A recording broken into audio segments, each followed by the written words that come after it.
할렐루야. 오늘 형통케 하셨더라라는 제목으로 말씀을 나누도록 하겠습니다. 어떠세요? 여러분은 자신의 인생이 형통하다고 생각하시나요? 쉽지 않죠. 제가 저희 동기들 한 10여 명한테 물어봐도 자기 인생이 형통하다고 말하는 사람 한 명도 못 봤습니다. 왜 그런가 하니까 우리가 일반적으로 형통이라고 하면 뜻한 대로 일이 이루어지고 원했던 걸 얻게 되고 또 물질과 건강에 큰 어려움이 없어야 형통하다고 하잖아요. 그런데 현실은 어느새 몸이 여기저기 고장나서 삐거덕거리고 경제적 어려움은 가중되고 크고 작은 문제들은 또 왜 그렇게 자주 찾아오는지 무엇 하나 마음대로 되지가 않는 거예요. 이러한 현실 때문에 우리는 스스로의 삶을 형통하다고 말하지 않죠. 그런데 여러분 보세요. 오늘 하나님께서 요셉의 인생을 형통하다고 말합니다. 히브리 성경에는 이 형통이라는 단어가 마첼리아하라는 단어로 되어 있어요. 많은 경우 번성 또는 성공이라는 뜻으로 사용이 됩니다. 그러니까 하나님께서 요셉을 잘되게 하신 거예요. 요셉을 성공하게 하신 거예요. 그런데 하나님께서 요셉을 형통하다고 말씀하신 그 시점이 언제인가 하면 요셉이 형제들에게 버려지고 보디발의 집에 종으로 팔려온 때, 그리고 억울한 누명을 쓰고 감옥에 던져진 그 암울한 시점에 요셉의 인생을 형통하다고 말합니다. 여러분, 이게 납득이 되세요? 사람마다 잘됨과 성공의 기준이 다를 수는 있겠죠. 그럼에도 잘되고 성공한 인생이라면 소소한 일상을 즐길 수 있을 건강과 또 물질, 그리고 가족들이 오손도손 모여서 큰 걱정 없이 사는 것 정도는 꿈꾸지 않을까요? 우리의 생각대로라면 요셉이 애굽의 총리가 되었을 때 이 말씀을 하시는 게 맞죠. 애굽의 총리가 된다는 건 부와 명예, 권력, 그리고 자신이 하고 싶은 것을 마음대로 할 수 있다는 뜻 아니겠어요? 그러니까 요셉이 애굽의 총리가 되었을 때 이 말씀을 하시는 게 맞죠. 그런데 하나님은 요셉이 형제들에게 버려지고 보디발의 징집에 종으로 팔려온 때, 그리고 억울한 누명을 쓴 채 감옥에 던져진 그 암울한 시점에 그의 인생을 형통하다고 말합니다. 여러분, 이상하지 않나요? 우리가 알고 있는 요셉의 인생은 형통한 삶과는 거리가 멀죠. 요셉이 생각한 대로 일이 이루어지지도 않았고, 하고 싶은 것을 하지도 못했고, 가고 싶은 곳에 가지도 못했고, 부와 명예를 누린 것도 아닙니다. 요셉은 그 이름의 뜻처럼 그의 인생에 고통과 아픔이 더해지고 눈물과 한숨이 더해질 뿐 형통이라고 할 수 있는 그 어떤 그림자도 볼 수 없어요. 여러분, 세상은 이런 사람들을 형통하다고 말하나요? 안 하죠. 세상의 관점으로 볼 때 요셉의 인생은 비참하고 억울한 거예요. 자, 그럼 요셉은 어떨까요? 요셉도 자신의 인생이 형통하다고 생각할까요? 제가 창세기 40장 15절 말씀을 읽어드리겠습니다. 나는 히브리 땅에서 끌려온 자요, 여기서도 옥에 갇힐 일은 행하지 아니하였나이다. 무슨 말입니까? 억울하다는 거죠. 억울하게 끌려왔고 억울하게 감옥에 갇혔다고 말합니다. 여러분, 지금 요셉의 이 억울하다는 외침에는 요셉이 느끼고 있는 깊은 절망, 외로움, 그리고 가늠하기 어려운 아픔이 담겨 있는 거예요. 여러분, 생각해 보세요. 형제들에게 버려진 것만 해도 너무나 가슴 아픈 일이잖아요. 그런데 신앙을 지키다가 억울하게 누명을 쓰고 감옥에 던져졌는데 하나님은 나를 돌아보지 않아요. 하나님마저 나를 외면한 것 같은 이런 상황들이 또 다른 아픔이 되어서 요셉을 짓누르고 있는 거죠. 그런데 더 이해할 수 없는 일이 하나 있습니다. 요셉은 너무 아픈 거예요. 그래서 억울하다고 부르짖고 있어요. 그런데 하나님은 요셉의 인생을 어째서 형통하냐고 말씀하시냐는 것입니다. 여러분, 요셉의 인생에 형통한 삶이 존재하기는 할까요? 도대체 요셉의 인생 어떤 부분을 형통하다고 말하는 걸까요? 우리 말씀을 다시 한번 보겠습니다. 오늘 말씀을 보면 우리가 끝까지 읽지는 않았지만 2절과 3절 그리고 23절을 보시면 요셉의 형통을 반복해서 이야기합니다. 어떤 분들은 요셉이 성실하게 살았고 그가 정직한 믿음으로 살았기 때문에 하나님이 그를 형통케 하셨다고 말합니다. 물론 요셉이 성실하게 살았고 그가 정직한 믿음으로 살아왔던 것은 분명합니다. 특히 11절 말씀을 보면 요셉의 신실한 신앙을 보여줘요. 우리 11절 말씀을 한번 볼까요? 11절 말씀을 보면 그 집 사람들은 하나도 거기에 없었다고 말하죠. 아무도 보는 사람이 없는 거예요. 요셉과 보디발의 아내가 입만 열지 않으면 어떤 일이 있었는지 아무도 알 수 없는 그런 환경이 주어졌다는 거예요. 그야말로 눈 딱 감고 한 번만 타협하면 서로가 원하는 것을 얻을 수 있습니다. 보디발의 아내는 그토록 원했던 요셉을 얻을 수 있고 요셉은 보다 나은 삶을 보장받을 수 있습니다. 그래서 아무도 보는 사람이 없는 이때 보디발의 아내는 더욱 적극적으로 요셉을 유혹합니다. 그러나 아무도 보는 사람이 없는 이때 요셉은 하나님을 보는 거예요. 그래서 자신의 옷을 버려두고 도망하여 나가는 거죠. 그러니까 요셉은 언제나 하나님이 앞에 계신 것처럼 정직한 믿음으로 살아왔던 거예요. 그러니까 우리 역시 한 사람의 신앙인으로서 요셉의 성실한 삶과 정직한 믿음을 본받아야 합니다. 그런데 여러분, 우리가 분명히 알아야 할 것이 하나 있습니다. 하나님은 요셉이 얼마나 성실하게 살았고 그가 하나님 앞에서 정직한 믿음으로 살았기 때문에 요셉을 형통하다고 말하는 것이 아니라는 것입니다.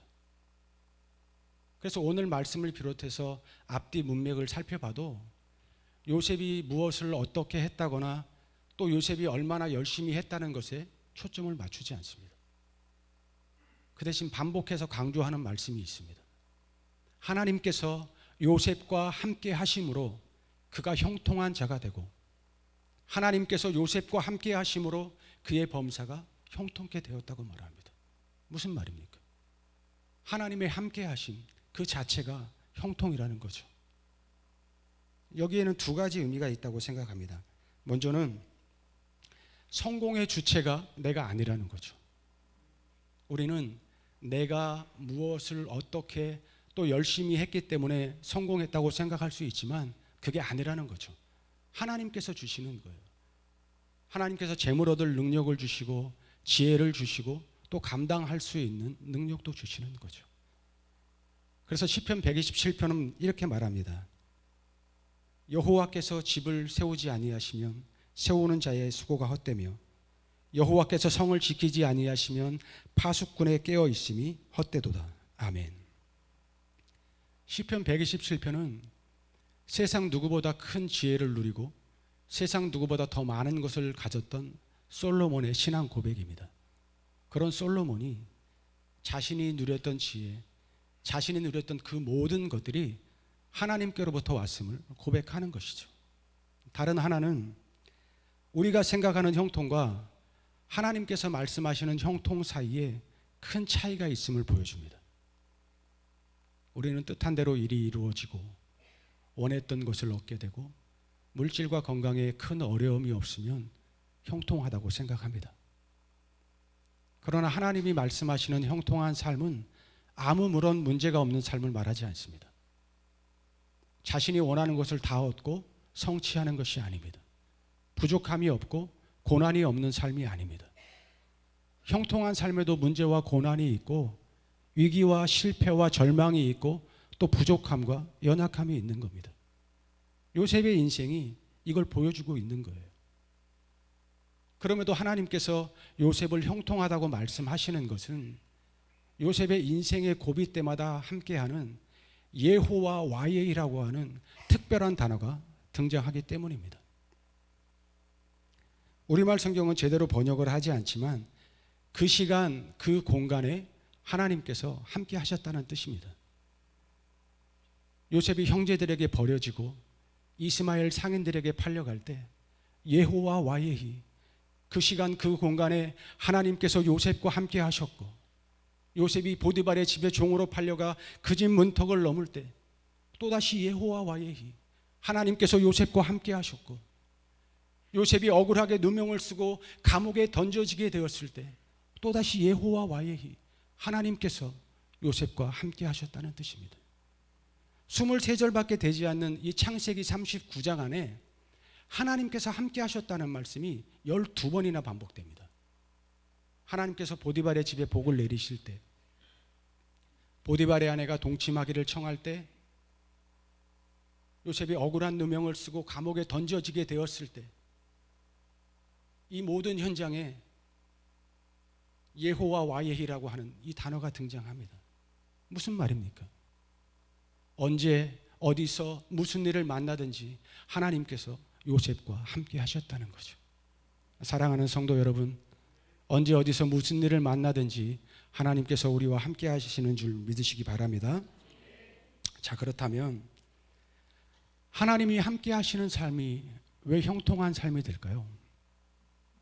제 개인적인 이야기를 해서 죄송하지만 제가 대장암 수술을 한 지 이제 1년이 조금 넘었는데요. 제가 무딘 성격이라 그런지 몰라도 암 진단을 받았음에도 크게 걱정이 되거나 두렵지 않았어요.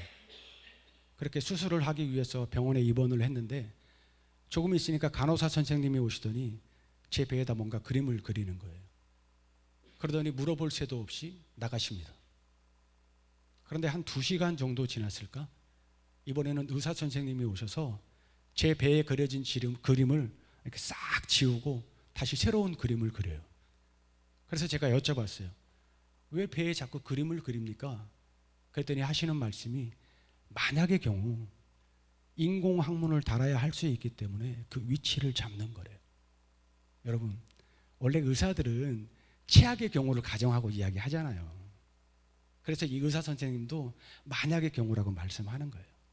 그런데 제가 그 말을 듣는 순간 제 마음속에 풍랑이 있는 걸 봤어요. 풍랑이 어찌나 사납게 뛰어놀든지 제 마음이 순식간에 뒤집히는 거예요. 인공항문이라는 문제가 까마득히 높은 산이 되어서 제 눈을 가리고 깊은 어둠이 되어서 제 마음을 잠식해 갑니다. 그래서 제 마음속에 크고 높은 풍랑이 일고 다리에는 힘이 빠져서 덜덜 떨리는 거죠. 그때 하나님이 함께하는 걸 봤어요. 문제보다 크신 하나님, 언제나 나와 함께 하셔서 나를 지키시고 보호하셨던 하나님, 그 하나님이 수술 대기실에서 두려움에 벌벌 떨고 있던 그 시간 그 공간에 저와 함께하고 계시던 거죠. 할렐루야. 네, 그렇습니다. 우리가 살면서 만나게 되는 여러 가지 문제들이 때때로 높은 산이 되어 우리의 눈을 가리고 깊은 어둠이 되어 우리의 마음을 가립니다. 그래서 문제만 있고 하나님은 없는 것처럼 보일지라도 아니요, 하나님은 여전히 우리 곁에 계신 거죠. 그렇게 하나님을 보는 순간 까마득히 높은 산이 되어 제 눈을 가리고 깊은 어둠이 되어 제 마음을 잠식해 가던 풍랑이 어느새 잔잔해지고 덜덜 떨리던 무릎에는 힘이 돌아오는 것입니다. 네, 그렇습니다. 언제 어디서 우리가 무슨 일을 만나든지 하나님께서는 늘 우리와 함께 계시고 또 우리를 지키시고 보호하시는 거죠. 오늘 창세기 39장 말씀이 이것을 잘 보여주고 있습니다. 우리 19절 말씀을 다시 한번 보겠습니다. 19절 후반부 말씀을 보면 보디발이 심히 노했다고 말하죠. 히브리 성경에는 와이하르 아포라는 단어로 되어 있는데요, 사람이 화가 났을 때 얼굴이 벌겋게 상기되는 모습을 생생하게 표현한 것입니다. 즉 요셉에 대한 절대적인 신뢰가 분노의 감정으로 변했음을 보여주는 거죠. 그럴 만도 하죠. 보디발이 요셉을 가정 총무로 삼고 자신의 모든 소유를 요셉에게 맡기잖아요. 그만큼 요셉을 신뢰했다는 거 아니겠어요? 그런데 배운 망독도 유분수지. 자신의 아내를 겁탈하고자 했으니 그 분노가 얼마나 컸겠어요. 우리야 요셉이 억울하게 누명을 쓰고 있음을 알지만 보디발은 그런 전후 사정을 모를 거 아니겠어요? 그런데 여러분 보세요. 상식적으로 이해할 수 없는 일들이 반복해서 일어납니다. 보디발은 바로의 경호실장이잖아요. 그의 허리에는 칼이 있었겠죠. 그리고 지금 눈앞에는 자신의 아내를 겁탈하고자 했던 요셉이 있단 말이잖아요. 여러분 같으면 어떻게 하시겠어요? 여기 남편분들 어떻게 하시겠어요? 저 같으면 당장에 칼을 빼서 요셉의 목을 쳤을 것 같아요. 여러분 이게 맞는 거 아닐까요? 그런데 보디발은 그렇게 하지 않습니다. 또 하나, 보디발이 요셉을 감옥에 가두는데요, 20절 말씀을 보면 왕의 제수를 가두는 감옥이라고 말합니다. 일종의 정치범 수용소라고 할 수 있겠죠. 그러니까 일반 감옥에 비해서 환경과 대우가 다른 거예요. 여러분, 애굽의 감옥이 이곳 하나뿐이었을까요? 많은 감옥 중 하필이면 왜 이곳에 요셉을 가두었을까요? 그리고 마지막으로 창세기 40장 1절부터 4절을 보면 바로의 술 맡은 관원장과 떡 맡은 관원장이 이 감옥에 갇히게 되는데요, 40장 4절을 보면 친위 대장이 요셉으로 하여금 이들을 수종 들게 합니다. 여러분, 친위 대장이 누굴까요? 친위 대장이 누굴까요? 친위 대장 보디발이죠. 보디발이 요셉으로 하여금 바로의 술 맡은 관원장과 떡 맡은 관원장의 수종을 들게 하는 거예요. 여러분 이상하지 않나요? 이런 일들이 우연히 벌어진 일일까요? 아니죠.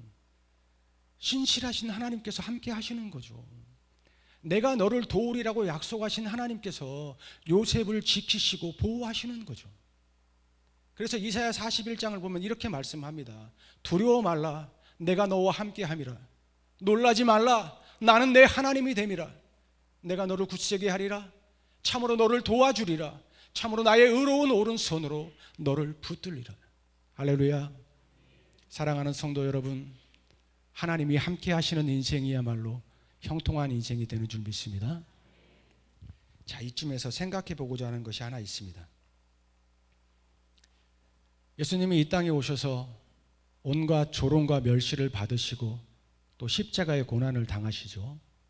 또 예수님의 12제자를 비롯한 바울 등 수많은 믿음의 선진들 역시 말로 다 할 수 없는 온갖 조롱과 고난을 당하는데요, 어떤 분들은 조롱과 채찍질을 당하고, 어떤 분들은 돌로 치는 것과 톱으로 켜는 고난을 당하고, 어떤 분은 사자에게 던져지고, 어떤 분은 화형에 처해지고, 또 어떤 분들은 자신이 왜 이런 고난을 받아야 하는지 그 이유조차 알지 못한 채 이런저런 고난을 겪기도 했을 것입니다. 그런데 여러분, 우리는 이분들의 삶이 비참하다거나 억울하다고 말하지 않죠. 오히려 이분들을 롤모델로 삼고 우리 신앙의 전진을 위해 힘씁니다. 왜 그럴까요? 이분들이 걸었던 길이 세상을 구원하기 위한 하나님의 동역자로서의 걸음이었음을 아는 거죠. 이분들이 걸었던 길이 비록 가시밭길 같은 고난의 길이었지만 하나님을 기쁘시게 했음을 아는 거죠. 요셉도 그런 거예요. 요셉의 인생은 그야말로 가시밭길 같은 고난의 연속이잖아요. 그럼에도 요셉을 형통하다고 말씀하시는 것은 요셉이 걸었던 그 걸음을 통해서 하나님의 뜻이 이루어지고 있기 때문에 그렇습니다. 우리 시편 105편을 함께 읽어보겠습니다. 화면 좀 부탁할게요. 우리 함께 읽어보겠습니다. 시작.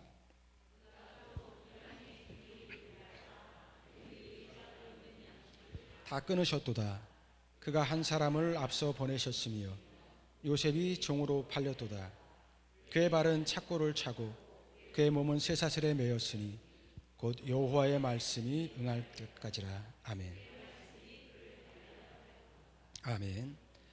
요셉이 종으로 팔리고 그의 몸이 쇠사슬에 매인 것이 여호와의 말씀이 응할 때까지라고 말합니다. 여호와의 말씀이 응한다는 것은 요셉을 통해서 하나님의 말씀이 이루어진다는 거예요. 따라서 요셉의 형통 이야기는 요셉 자신의 인생이 잘 되고 또 성공한다거나 요셉이 자신의 개인적 비전을 품고 그것을 이루어 나가는 인간사를 이야기하는 게 아닙니다. 요셉의 형통 이야기는 하나님께서 이루어 가시는 하나님 나라의 한 시점, 한 부분인 것입니다. 좁게는 야곱의 12아들을 통해 형성될 이스라엘을 이루는 것이고, 넓게는 아브라함과 언약한 큰 민족을 이루어 가시는 하나님의 구원의 역사의 한 시점, 한 부분이 되는 것입니다. 창세기 12장을 보면 하나님께서 갈대아 우르에 있는 아브라함을 부르시죠. 그리고 그와 언약을 맺으시는데요, 그 언약의 말씀 가운데 큰 민족에 관한 말씀이 있습니다. 그리고 창세기 15장에는 애굽으로의 이주와 출애굽에 대한 예언의 말씀을 기록하고 있는데요, 제가 읽어드리겠습니다. 내 자손이 이방에서 객이 되어 그들을 섬기겠고 그들은 400년 동안 내 자손을 괴롭히리니 그들이 섬기는 나라를 내가 징벌하겠고 그 후에 내 자손이 큰 재물을 이끌고 나오리라. 아멘. 그렇죠. 하나님께서 아브라함에게 언약하신 큰 민족과 가나안 땅에 대한 언약의 성취를 이루기 위해서 요셉을 애굽으로 보낸 거예요.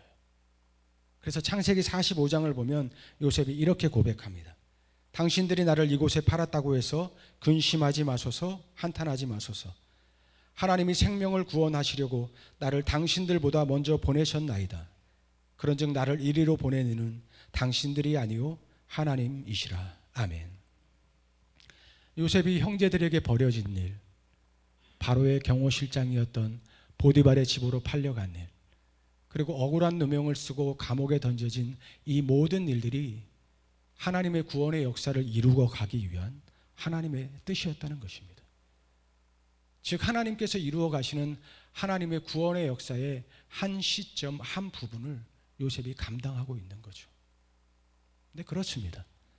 하나님의 뜻하신 바가 우리를 통해 이루어지는 것, 이것이 바로 형통입니다.